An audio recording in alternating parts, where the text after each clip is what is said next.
မင်္ဂလာပါကလေးတို့ရေဦးတို့ရဲ့ပုံမြင်ရဲ့ YouTube channel တွေကနေပြန်လည်ကြိုဆိုလိုက်ပါတယ်ဒီနေ့မှာတော့မဟောတရာဒုက္ခမင်းရဲ့ကျက်ပြဿနာအကြောင်းကိုပြောပြပေးသွားမှာပဲဖြစ်ပါတယ်ဒီအကြောင်းမပြောပြခင်ဦးတို့ရဲ့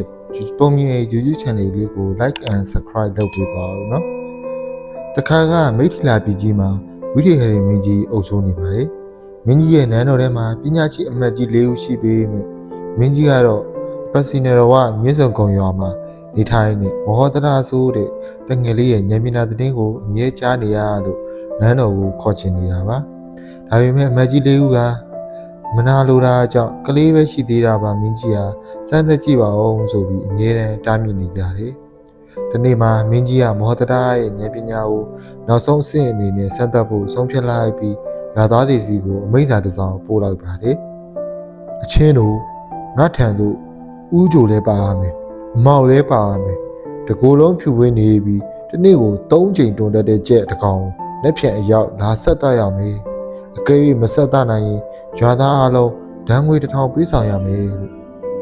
ပြောလိုက်ပါတယ်ရွာသားတွေဟာဒီမိစ္ဆာကိုဖတ်ပြီးတာနဲ့တရွာလုံးရုပ်ရုပ်သေးသေးဖြစ်ကုန်ကြတော့ဗောဒုက္ခပါပဲလောကမှာဥကြိုပါတဲ့ကြက်ဆိုတော့ဘယ်မှာရှိမှာလဲ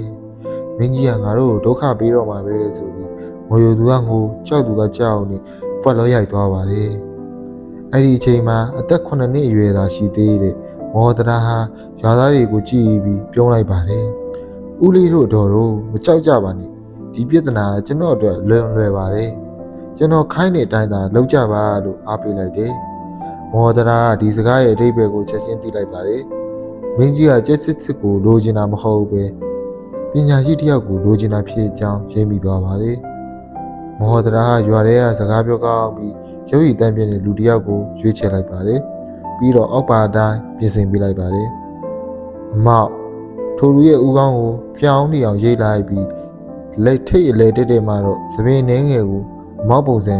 ခြံထားပေးလိုက်ပါတယ်ဖြူဖွေးခြင်းထိုလူကိုအလူဖြူစင်းနဲ့ပစိုးနဲ့အင်ကြီးဖြူတွေကိုဝတ်ဆင်လိုက်ပါတယ်ဦးကျိုဒီနေရာကအရေးကြီးပါတယ်ထိုလူရဲ့ဒူးစစ်နဲ့တောင်စစ်တွေဟာအသားနဲ့ဖုံးနေတဲ့အယိုးဥကြိုတရံတွေဖြစ်တယ်လို့သတ်မှတ်လိုက်ပါတယ်။၃ချိန်တွင်မင်းကြီးရှေ့ရောက်ရင်မင်းကြီးကိုကောင်းကြီးပေးတဲ့စကား၃ချိန်ပြောဖို့သင်ကြားပေးလိုက်ပါတယ်။နောက်တစ်နေ့မှတော့မဟောဒရာလွတ်လိုက်တဲ့သူဟာနန်းတော်ကိုရောက်သွားပါတယ်။မင်းကြီးကငါခိုင်းတဲ့ချက်ကိုပါသလားလို့မေးတဲ့အခါမှာထိုလူကမဟောဒရာသင်ပေးလိုက်တဲ့အတိုင်းဒီလိုလျှောက်တင်လိုက်ပါတယ်။အရှင်မင်းကြီးအရှင်လိုချင်တဲ့ချက်ဆိုတာကျွန်တော်မျိုးပါပဲဖေဟာ။ကျွန်တော်မျိုးရဲ့ဥကောင်းမှာအမောက်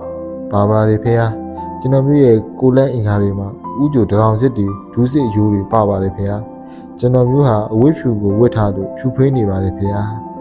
ပြီးတော့ထိုလူကမင်းကြီးကိုအရှင်မင်းကြီးတက်တော်ရတော်ရှိပါသည်ဖုံးချက်တည်တိုးပါသည်ရန်သူမျိုး၅ပါးကိုအောင်နိုင်ပါစေလို့၃ချိန်တိုင်းတိုင်းခြေလုံးသာနှုတ်ခွန်းဆက်လိုက်ပါတယ်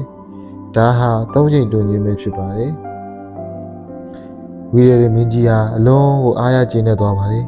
ငါရဲ့စကားဝတ်ကိုဒီလောက်ထိမှန်ကန်အောင်ဖြေနိုင်တာမောဒရာလွဲလို့ဘယ်သူမှမရှိနိုင်ဘူးလို့ချီးကျူးလိုက်ပါတယ်။အန်ဒီယာစားပြီးမင်းကြီးဟာ